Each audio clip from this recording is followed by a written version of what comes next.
Hello, Blackhawks Nation. Welcome to the Blackhawks Daily, your favorite recap and the daily buzz around your Chicago Blackhawks.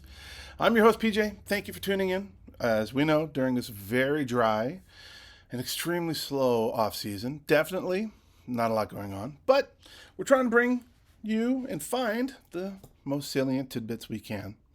To keep our beloved Hawks and the puck withdrawals at bay, keep the Hawks in mind until October 7th. So here we are. So, hey, thank you for joining. And let's get into the top four topics of the day. So our friends over at Chicago Hockey Now and Greg Boyson continue their rankings of the top prospects. So let's go through them. Now, today it's going to be 15 through 11. Oh, and I'm going to Lala today. So if I see you there, say hi. All right, anyway.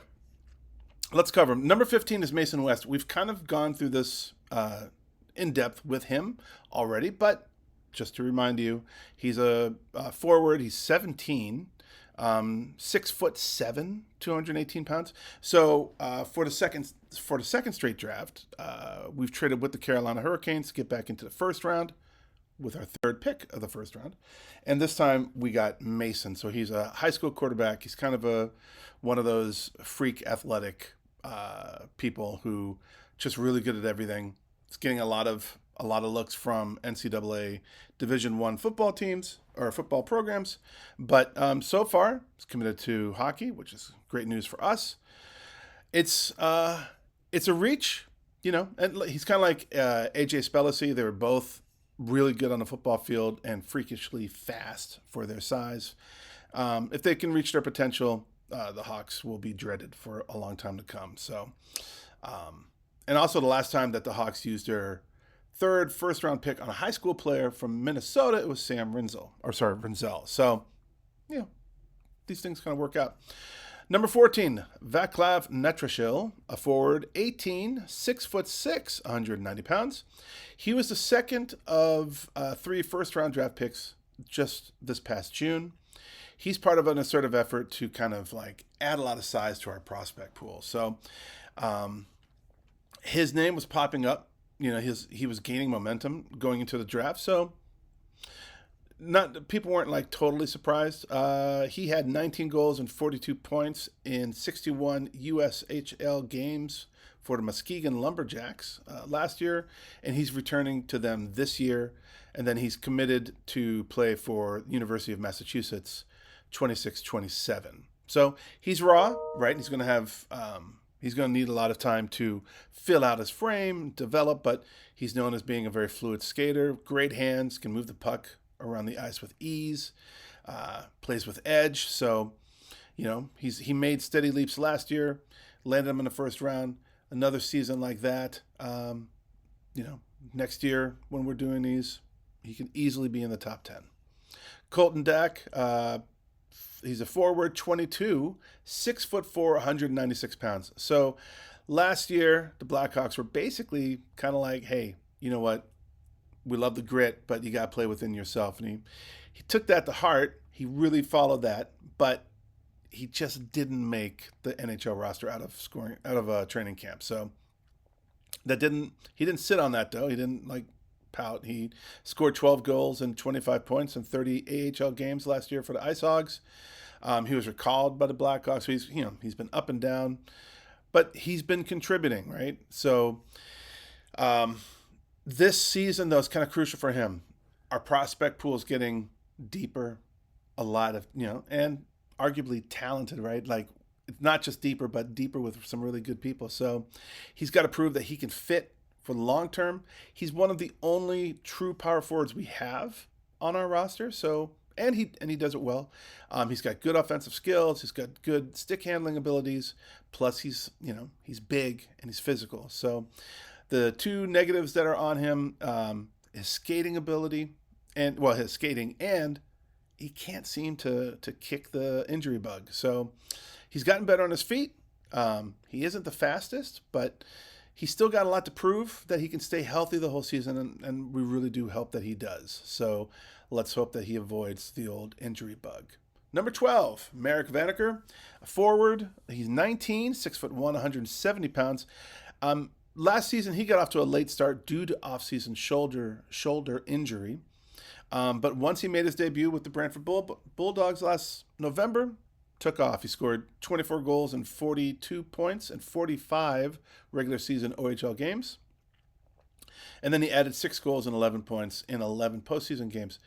And he didn't have to contribute all that much. He was playing with Nick Lardis and 2025 first round draft pick Jake O'Brien, combining for 103 goals. So he creates a lot of offense off the rush. He's got quick hands. He's got a very accurate shot that tends to catch goalkeepers off guard. He plays with a lot of pace, a little bit of edge with him. He seems to show up at the biggest moments, which is awesome. He's got a lot of hockey smarts. He's developing really nicely into a middle six forward. He can add some scoring depth. So his skating and his defense still need a little bit of work, but he's got plenty of time for that. He's going to go back to the OHL for one season. He's not even eligible yet to play in the AHL. But once the season ends next year, he's easily going to be on the Ice Hogs, and we'll see where that takes him. And number 11, Ethan Del Mastro. He's D-man, 22, 6'4", 209 pounds. Another offensive D-man. Great prospect. Keeps making strides. He's a kind of like stay-at-home player that you want to see on your team. He was an AHL All-Star, and then he made his NHL debut in his first pro season. So they're looking for a lot of improvement with this kid. He scored 2 goals and 6 points in his 24 NHL games, and then he put up 9 assists in 47 AHL games. He led all Ice Hogs defensemen with a +8 rating. So that's pretty good. Del Mastro and Nolan Allen are the stay-at-home kind of players. And then, we also got Korchinski and Levshinov, which are kind of like the really kind of slick offensive players. So, or also offensive D-men. So those guys playing off of each other, it's going to be a nice balance on the blue line. Del Mastro is a reliable shutdown defender, eats up a lot of minutes. He loves, he plays with a lot of poise under pressure and loves to finish with a check. So he's got a good shot of making the NHL roster out of training camp this fall. So we are wishing that young man the best of luck in this training season. Moving on from there, let's get in a little bit more on Vaneker. So he's another prospect that just now a lot of people are starting to chirp about. Over the last 4 drafts, Davidson has drafted picks to get back into the first round. So at the time, each one, people were kind of like, it's kind of a reach. They've actually dubbed those as lottery picks, basically rolling the old dice. I don't know. As we've covered pretty extensively, he did that with Mason West this year, trading with Carolina to go up to 29 to get him. And Mason West is getting a lot of chatter, right? A lot of talk from all over the league. He's definitely a high risk, high reward type of play.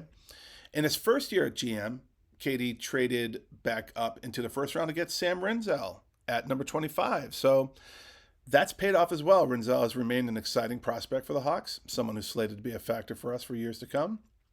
Vaneker is another player that Davidson played the lottery, and maybe he struck a gold again. As we said, he's coming off an injury last year, but from what all the scouting reports say, Vaneker plays a complete 200-foot game, ton of energy and speed. Basically, he's all hustle.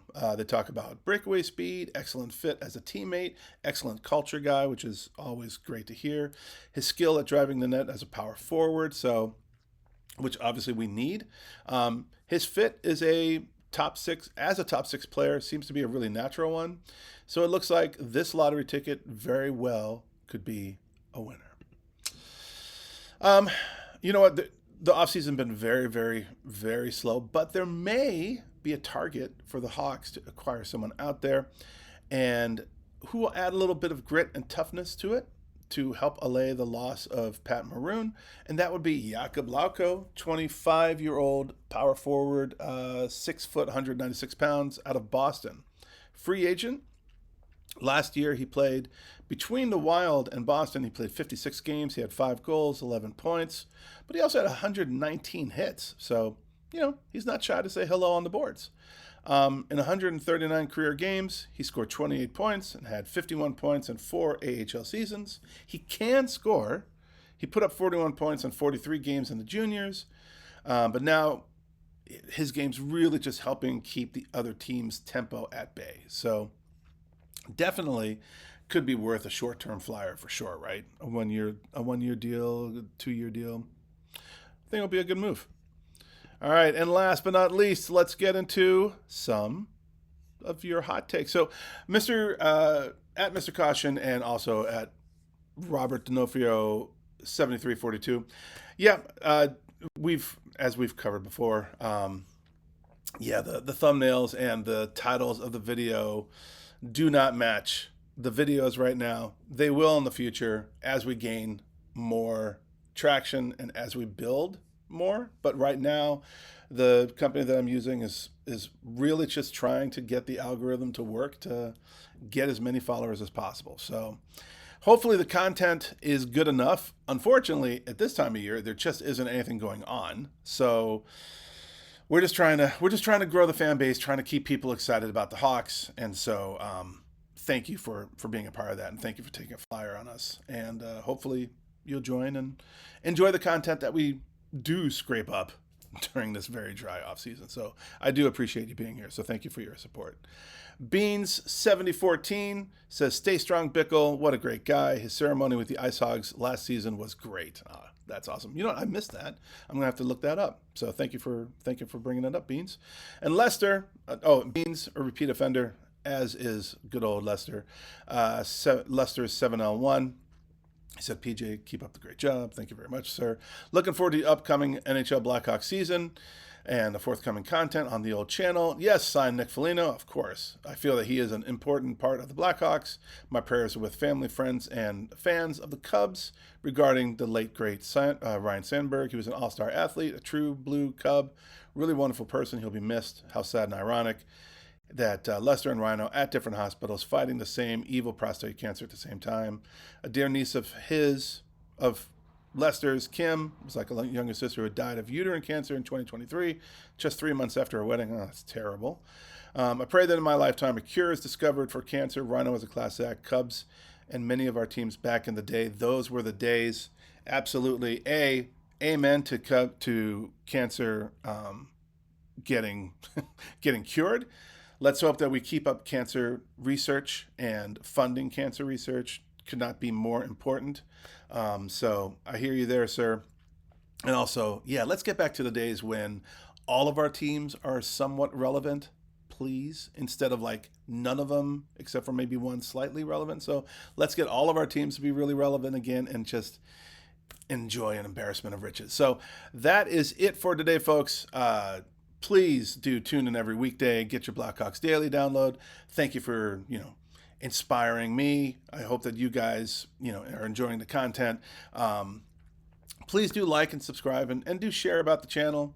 We're just trying to get through this off season so we can get into the season and really throw our love at the Hawks. So thank you very much for helping me, through you, support this wonderful Original Six team and our best city in the U.S. and in the world. So thank you so much for that. That does it for today, guys. I am PJ, and see you next time on Blackhawks Daily.